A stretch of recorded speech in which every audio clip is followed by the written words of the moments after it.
ಹರಿ ಓಂ ಜೈ ಶ್ರೀ ಕೃಷ್ಣ ಜೈ ಶ್ರೀರಾಮ್. ಎಲ್ಲರಿಗೂ ವೈನವಿ ಬಿಸಿ ಮಾಡುವ ನಮಸ್ಕಾರಗಳು.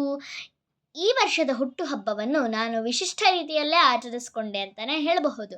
ಹೇಗೆ ಆಚರಿಸ್ಕೊಂಡೆ ಅನ್ನೋದನ್ನು ಈ ವಿಡಿಯೋನಲ್ಲಿ ನೋಡೋಣ. ಮೊದಲಿಗೆ ನಾನು ಪಂಚಮುಖಿ ಆಂಜನೇಯ ದೇವಸ್ಥಾನಕ್ಕೆ ಹೋದೆ. ದೇವರ ದರ್ಶನವನ್ನು ಮಾಡಿಕೊಂಡು ಬರಲಿಕ್ಕೆ. ಮತ್ತು ನಾವು ಅಲ್ಲಿ ಅಭಿಷೇಕಕ್ಕೆ ಸಹ ಕೊಟ್ಟಿದ್ವಿ. ಅಲ್ಲಿ ಪಂಚಮುಖಿ ಆಂಜನೇಯನ ದರ್ಶನವನ್ನು ಮಾಡಿ ನಂತರ ನಾನು ವೆಂಕಟೇಶ್ವರ ದೇವಸ್ಥಾನಕ್ಕೆ ಬಂದೆ. ಅಲ್ಲಿ ವೆಂಕಟೇಶ್ವರ ದೇವರ ಮಂಗಳಾರತಿ ಅವರಿಗೆ ಮಂಗಳಾರತಿ ಮತ್ತು ದಿವ್ಯ ದರ್ಶನವನ್ನು ನೋಡಿ ನನಗೆ ಸಂತೃಪ್ತಿ ಆಯಿತು. ತದನಂತರ ಮುಂದೆ ಹಾಗೆಯೇ ಪ್ರದಕ್ಷಿಣೆಗೆ ಹೋಗಿದೆ. ಮತ್ತು ಅಲ್ಲೂ ಸಹ ನನಗೆ ಗಣೇಶ, ಸರಸ್ವತಿ ಎನ್ನುವಂತಹ ಎಲ್ಲ ದೇವರುಗಳನ್ನು ಸಹ ನೋಡಿದೆ, ನವಗ್ರಹಗಳನ್ನು. ಈ ಲಂಗ ನಾನು ಹಾಕ್ಕೊಂಡಿದ್ದೀನಲ್ಲ, ಇದು ನನಗೆ ಶುಕ್ರವಾರ ಅಂದರೆ ನನ್ನ ಹುಟ್ಟುಹಬ್ಬದ ಹಿಂದಿನ ದಿವಸ 10 ಗಂಟೆಗೆ ಬಂತು. ರಾತ್ರಿ ಪಾರ್ಸೆಲ್ನಲ್ಲಿ ಬಂತು. ಇದನ್ನು ಹೊಲ್ಕೊಟ್ಟಿರ್ತಕ್ಕಂತಹ ಒಂದು ಅಂಜನ್ ಸರ್ ಅವರು ದೊಡ್ಡ ಬುಟೀಕ್, ಚಿಕ್ಕಪೇಟೆನಲ್ಲಿ ದೊಡ್ಡ ಬುಟೀಕ್ ಅಂಗಡಿನಲ್ಲಿ ದೊಡ್ಡ ಬುಟೀಕಾಗಿ ವರ್ಕ್ ಮಾಡ್ತಾ ಇದ್ದಾರೆ. ಅವರು ನನಗೆ ಇದು ಫ್ರೀಯಾಗಿ ನನಗೆ ಹೊಲ್ಕೊಟ್ಟಿದ್ದಾರೆ. ಅವ್ರಿಗೆ ಮತ್ತು ಕಂಠಿ ಸರ್ಗೆ ನನ್ನ ಹೃತ್ಪೂರ್ವಕ ಧನ್ಯವಾದಗಳು. ಅವರು ನಮ್ಮ ಅಪ್ಪನ ಫ್ರೆಂಡು.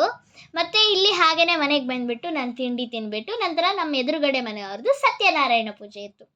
ಅಲ್ಲಿಗೆ ಹೋಗಿ ಅದು ಪವನ್ ಅಂಕಲ್, ನವಿತಾ ಆಂಟಿ ಮತ್ತು ಸಮೀಕ್ಷಾ, ಇವು ಅವ್ರ ಮನೆಯಲ್ಲಿ ನಡೆದಿರ್ತಕ್ಕಂತಹ ಸತ್ಯನಾರಾಯಣ ಪೂಜೆ. ಅಲ್ಲಿಗೆ ಹೋಗಿ ಸತ್ಯನಾರಾಯಣ ದೇವರ ದರ್ಶನವನ್ನು ಮಾಡಿ ಪ್ರಸಾದವನ್ನು ಸ್ವೀಕರಿಸಿ 5 ಕಥೆಗಳನ್ನು ಕೇಳಿದೆ ನಾನಲ್ಲಿ. ಅಲ್ಲಿಂದ ನಾನು ಊಟ ಮಾಡಿ ಮತ್ತು ನನ್ನ ಡ್ಯಾನ್ಸ್ ಶಾಲೆಗೆ ಹೋದೆ, ಅಂದರೆ ನನ್ನ ನೃತ್ಯ ಶಾಲೆಗೆ ಹೋದೆ. ಮತ್ತು 4ರಿಂದ 6 ಗಂಟೆವರೆಗೂ ಇರುತ್ತೆ ಅದು. ಮತ್ತು ಅಲ್ಲಿಂದ ವಾಪಸ್ ಬಂದು ಮನೆಗೆ ನಾನು ಮತ್ತೆ ಆಚೆಗಡೆ ಹೋದೆ. ಅದು ಗೃಹ ಪ್ರವೇಶಕ್ಕೆ ಹೋದೆ. ರಾತ್ರಿ ಹೋದೆ ನಾನು. ಬೆಳಗ್ಗೆ ನಾನು ಗೃಹ ಪ್ರವೇಶಕ್ಕೆ ಹೋಗೋಕ್ಕಾಗಲಿಲ್ಲ. ಅದು ಏನಕ್ಕೆ ಅಂತ ಮುಂದೆ ಹೇಳ್ತೀನಿ. ಅಲ್ಲಿ ನಾನು 4-5 ವಿಶಿಷ್ಟ ದೇವರುಗಳ ದರ್ಶನವನ್ನು ಮಾಡಿಕೊಂಡೆ. ಇದು ಯಾರ್ದು ಗೃಹ ಪ್ರವೇಶ ಅಂತಂದರೆ, ನಾವು ಬೆಳಗ್ಗೆ ಎದ್ದು ಹಾಲು ತಗೊಳ್ತೀವಿ ಇರಲ್ಲ, ಅವರು ರಂಗನಾಥ ತಾತ ಅವರು HMT ಲೇಔಟ್ನಲ್ಲಿ ಒಂದು ಮನೆಯನ್ನು ಕಟ್ಟಿದ್ದಾರೆ. ಅಲ್ಲಿಗೆ ನಾನು ಹೋಗಿದ್ದೆ ಗೃಹ ಪ್ರವೇಶಕ್ಕೆ, ರಾತ್ರಿ ದೇವರ ಗೃಹ ಪ್ರವೇಶಕ್ಕೆ. ಅಲ್ಲಿ ಎಲ್ಲ ನಾನು 5ರಿಂದ 6 ದೇವರುಗಳನ್ನು ನಾನಲ್ಲಿ ನೋಡಿದೆ. ತುಂಬ ಚೆನ್ನಾಗಿತ್ತು.